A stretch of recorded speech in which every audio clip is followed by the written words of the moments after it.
One must go deep to know joy. Very few of us enjoy anything. We have very little joy in seeing the sunset, or the full moon, or a beautiful person, or a lovely tree, or a bird in flight, or a dance. We do not really enjoy anything. We look at we look at it. We are superficially amused or excited by it. We have a sensation that we call joy. But enjoyment is something far deeper, which must be understood and gone into. As we grow older, though we want to enjoy things, the best has gone out of us. We want to enjoy other kinds of sensations, passions, loss, power, position. These are all the normal things of life, though they are superficial. They are not to be condemned, not to be justified, but to be understood and given their right place. If you condemn them as being worthless, as being sensational, stupid, or unspiritual, you destroy the whole process of living. To know joy, one must go much deeper. Joy is not mere sensation. It requires extraordinary refinement of the mind, but not the refinement of the self that gathers more and more to itself. Such a self, such a man, can never understand this state of joy in which the enjoyer is not. One has to understand this extraordinary thing, otherwise, life becomes very small, petty, superficial, being born, learning a few things, suffering, bearing children, having responsibilities, earning money, having a little intellectual amusement, and then to die. I read this from July 2nd. This is the Book of Life, Daily Meditation with Krishnamurti. And what he was talking about was joy. Something that we hear a lot, the word joy, especially here in the United States. If I translate that word back to Farsi and Kurdish, shur sha'af, it's not widely used. It's something poetic. But here it's widely used, and people have a connection, superficial connection with that word.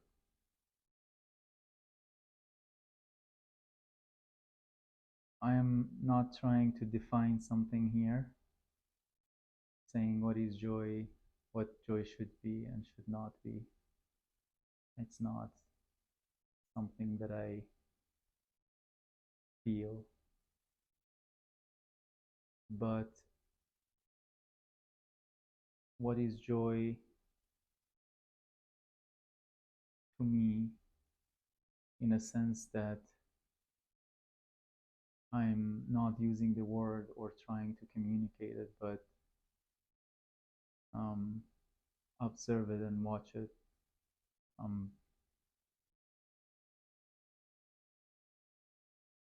It's the moment of, it's like islands in an ocean of daily life, that I feel a vibration that can change something in me or people around me, or that can feel up a room or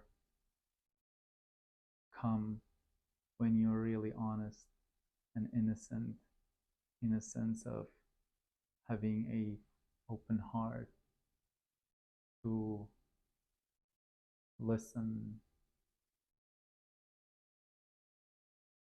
and not be conditioned by people or location. Searching for anything in life, seeking something and postponing our life to tomorrow is a killer of joy, really. I talk about joy and I don't know what is the real meaning of the word, but knowing it in Farsi and Kurdish, which is more rooted in my consciousness and subconsciousness in terms of the the word itself, the source of it in my mother tongue, the um, that fountain of language being closer to the root when you speak your mother tongue. Um, it it's like being really vibrant every second. Because if I am joyous, if I am if I connect joy with happiness, then it means that I cannot be joyous when I am sad, um, or I cannot be joyous when I am tired, um, or I cannot be joyous when I have been ignored, I have been dismissed. But um, joy is the vibration of love, life inside our heart, inside our uh, veins, the blood and the cells, that vibration that produce the energy and flow the energy through our body. That I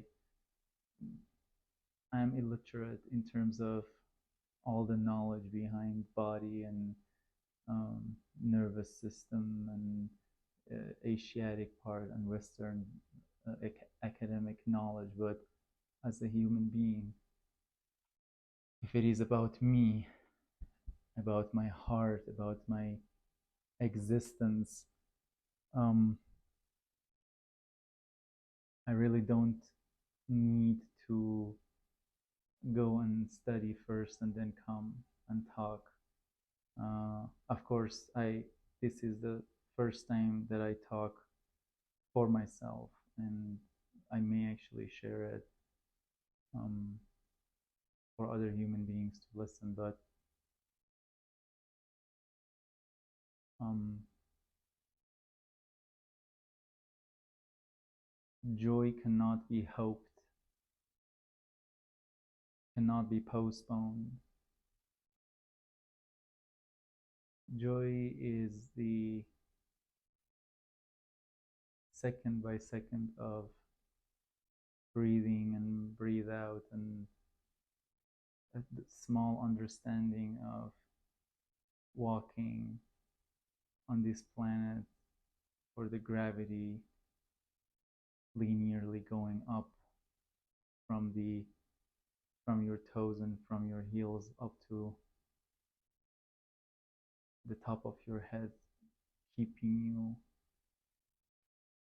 accountable to where you are. Um, Really, the conversation should form internally. Like, I feel like I'm explaining stuff. I don't have the question um, in me.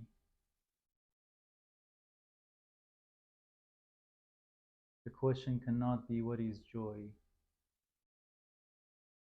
because immediately when you ask what is joy, then you're searching for the answer, and the question cannot be how can I become joyful. How can I enjoy my life? Because then that's a mechanical way of how, and I'm pretty sure there are people out there that they know much better than anybody else to tell you like to do this, do that, to enjoy your life. You know, make more money, have more sex, and do yoga like asana in this way, and travel, and like those marvelous people that they are uh, rich and they can do whatever that they want every day. They come up with a new idea. Doesn't matter how much expensive and how complicated and how far it is. They can bring people. They can bring resources. Um, but those are all horizontal. They are all based on accumulation and knowing something that I know that if you're doing this kind of breath work, then you can see this result. And um, those are all islands in the ocean of life. They are not the ocean itself. For seeing and being submerged and fully submerged, and I don't know the word, like dissolved in life. Um, one doesn't need any guide, um, any technique. Immediate saying a technique uh, is a is an old thing, and applying a technique means that it's a second-handed. It may work like that. I am like this angry person, and then I meditate and do asana yoga, and then I will be a better human being.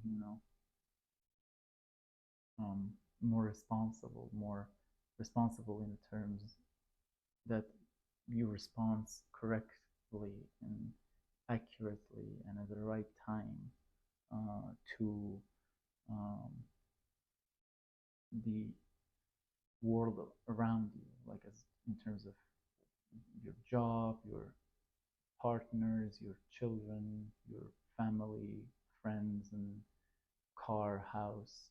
You're responsible means that you can be uh, relied in really um,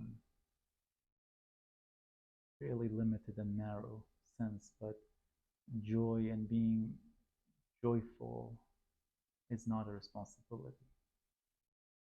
Being alive is not a responsibility. Life is not a responsibility.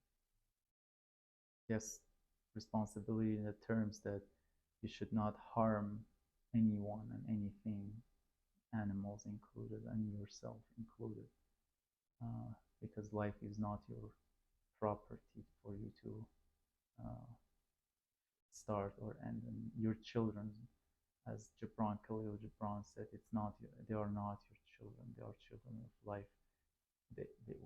We just decide uh, to have sex, and then the whole process of marvelous creation of a human being, or in nature a baby cow or a baby cow. It's not what the cow is doing or the horse or the lion doing. Nature does it.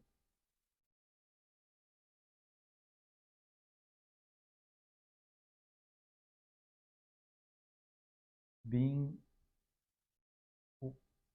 what can joy, if somebody is joyful, if you go somewhere and somebody is joyful, it's marvelous, it's down to the earth, it's no expectation, no condemnation, no judgment, no limitation. If somebody like that exists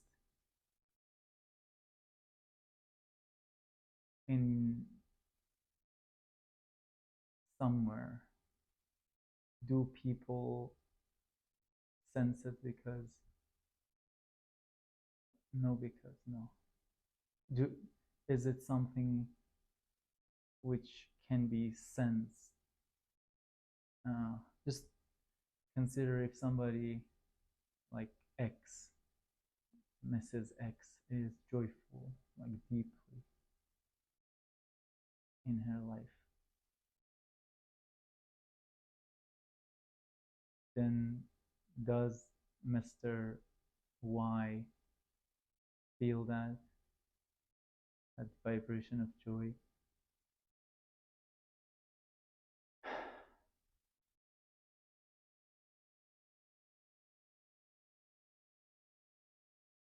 What is really joy?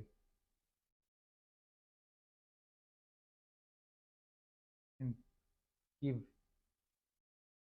thousands of definition and talk for hundreds of hours and listen to videos and read books for hundreds of hours, and that doesn't show you anything. So what is the point of coming and reading or listening, even like I am doing this video? So what is the point of having a video even?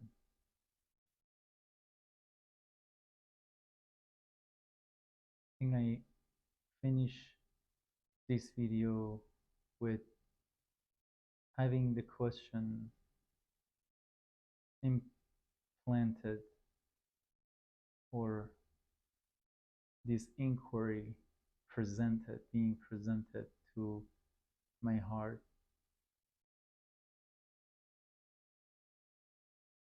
To be aware of the word joy, because the moment as a human being that we start talking,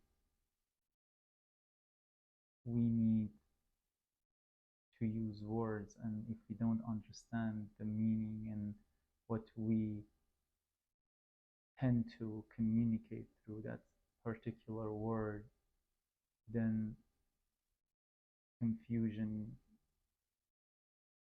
is inevitable. So the question for my heart is, if I am a joyful person, deeply connected to the bottom of my heart, bottom of my existence in terms of joy and the vibration of life, can that be sensed? Can that bring a movement, a sort of sensation and physical existence of something, a volume or a color, a feeling around me? Not me, I'm talking about human being as a, if a human being is joyful, what is the effect of the joy around him or her?